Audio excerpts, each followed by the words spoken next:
കുട്ടിക്കാലത്ത് തിമൂറും സംഘവും കൂടി ഒരു കൂട്ടം യാത്രക്കാരെ കൊള്ളയടിക്കുവാനായിട്ട് പോകുന്നു.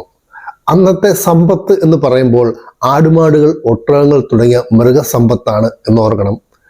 അങ്ങനെ കൊള്ളയടിക്കുന്ന ശ്രമത്തിനിടയിൽ ഒരു ഇടയന്റെ അമ്പുകളേറ്റ് തിമൂറിന്റെ വലത് കാലിലെയും കൈയിലെയും വിരലുകൾ നഷ്ടപ്പെടുന്നു.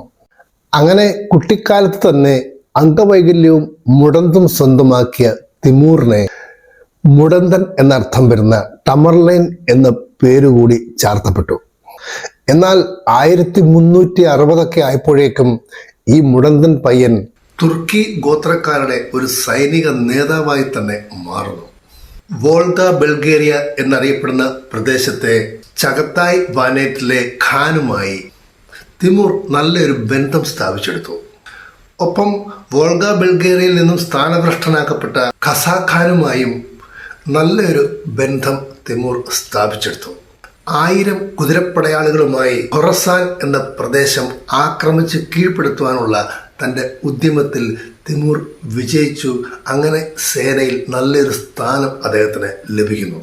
പിന്നീട് ഖസാഖാൻ ഖറ ഉനകളുടെ അമീറായ ബൊറോൾഡയുടെ മകൻ അബ്ദുള്ളയാൽ വധിക്കപ്പെടുന്നു.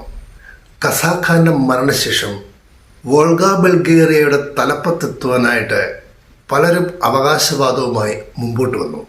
ചെങ്കിസ് ഖാന്റെ പിൻഗാമിയായിരുന്ന തുഗ്ലക് യുദ്ധഭീഷണിയുമായി മുമ്പോട്ട് വരുന്നു.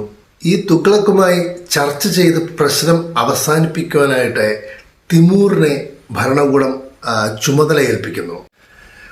പിന്നീട് മംഗോളിയൻ സാമ്രാജ്യത്തെയും മുസ്ലിം ലോകത്തെയും അടക്കി ഭരിക്കാനുള്ള ആർത്തിയുമായി തിമൂർ മുന്നിട്ടിറങ്ങിയപ്പോൾ അദ്ദേഹത്തിൻ്റെ പൈതൃകം ചോദ്യം ചെയ്യപ്പെട്ടു.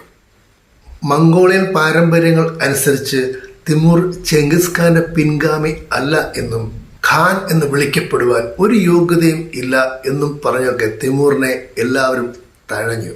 എന്നാൽ ചെങ്കിസ് സൈന്യത്തിലെ ഒരു അംഗരക്ഷകനായി മാത്രം തരം താഴ്ത്തി തിമൂറിനെ അവർ കൂടെ നിർത്തി. എന്നാൽ തിമൂറോ സൈന്യത്തിലെ അമീർ എന്ന സ്ഥാനം തനിക്ക് ഉണ്ട് എന്ന് ശക്തമായി അവകാശപ്പെടുന്നു. ചെങ്കിസ് രാജവംശത്തിലെ പിന്തുടർച്ചാവകാശം തന്നെയാണ് താനെന്ന് അദ്ദേഹം സമൂഹത്തോട് ശക്തമായി വാദിച്ചു. പിന്നീട് അങ്ങോട്ടുള്ള 10-35 വർഷങ്ങൾ ഈ ലോകം കാണുന്നത് തൻ്റെ വിശ്വസ്തരായ കുറെ പടയാളികളെ ചേർത്ത് ഈ ലോകത്തിൻ്റെ മിക്ക ഭാഗങ്ങളും വെട്ടിപ്പിടിക്കുവാനായി ഇറങ്ങുന്ന അതിക്രൂരനായ തിമൂറിൻ്റെ മുഖമാണ് ലോകം പിന്നീട് കാണുന്നത്.